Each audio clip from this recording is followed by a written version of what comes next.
Tanierla and I'm a visual artist. Pagburo at Pag-alsa Natural Depictions and Illustrated Prophecies, Gelacio 1910 is my first solo project.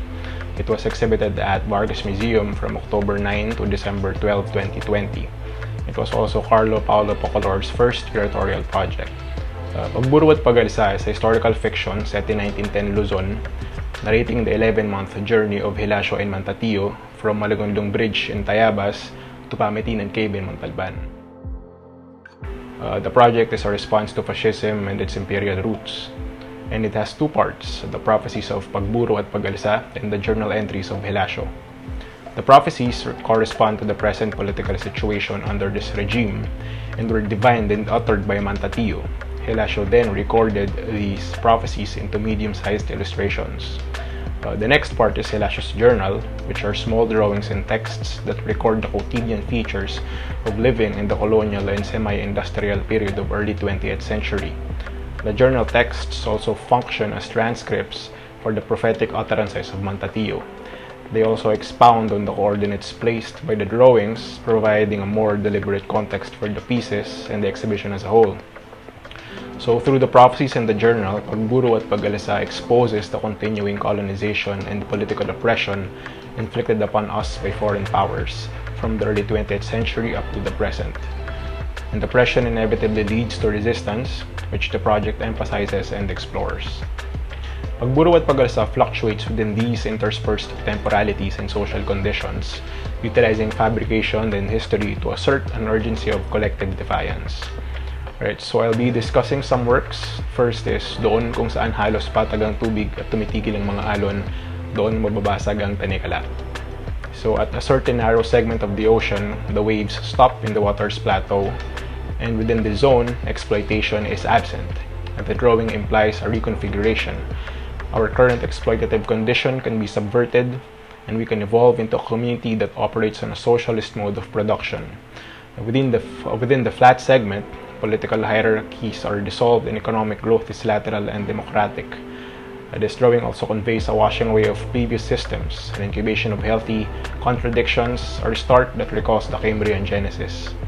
Next is Kaingin. So the title references the Kaingin agricultural system, or clearing a parcel of forest by fire.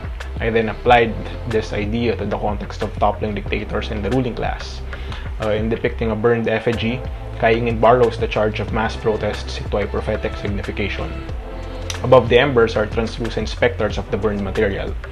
These apparitions recall the preceding revolts and argue that every new attempt bears the weight of its predecessors. In the upper right part is the constellation Pleiades, locally known as Moroporo. So our ancestors know that the planting season has arrived when Moroporo appears. This linking of the cosmos to manifesting a successful rebellion also points to Pagburo at Pag-alsa's consultation with folk knowledge. So Halley's Comet. Now, one reason I set Pagburo at Pag-alsa in 1910 was because Halley's Comet had been visible in the night sky that year. For the guerrilla resistance, the comet's appearance was an auspicious sign that their efforts would soon succeed, practically because it makes their amulets more effective. Its inherent prophetic connotation also reinforces the narrative of Pagburo at Pag-alsa. So, Kina Lorena and Quadro ni Lorena. The journal text corresponding to this drawing illustrates a magical community that shares its infinite resources.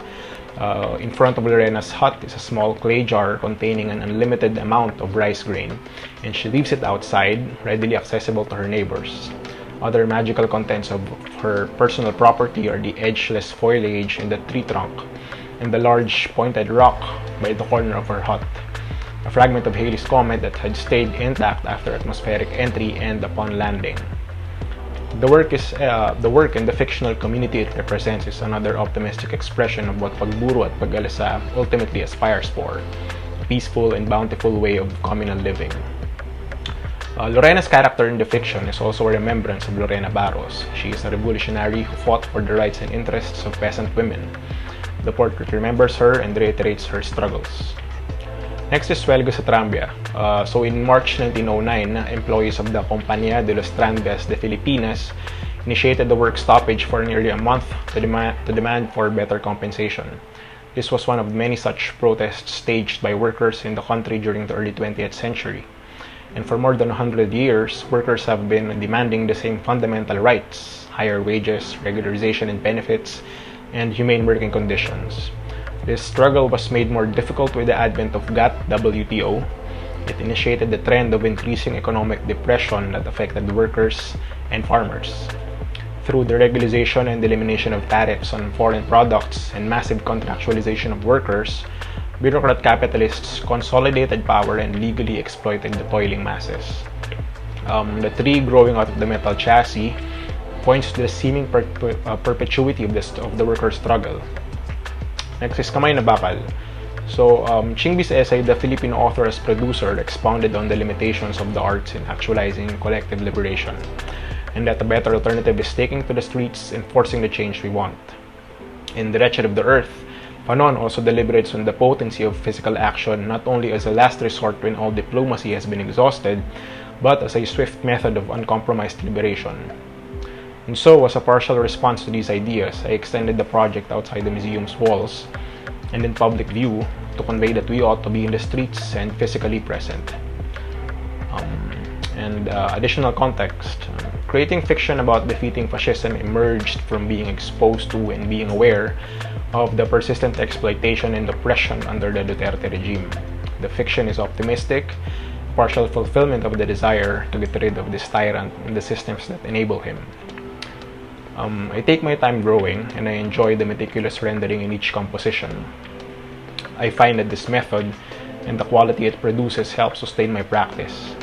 Finding an elegant way to merge the fantastic with the natural is an exciting process of the production. I look for that balance that would make the compositions visceral. I also relied on folklore and local mythology, both real and invented, to inform the drawings. From these belief systems, we can tease out the tendencies of the masses for resistance, as was the case of Andres Bonifacio's take on the Bernardo Carpi lore. I also dealt directly with the material by burying the drawings in earth.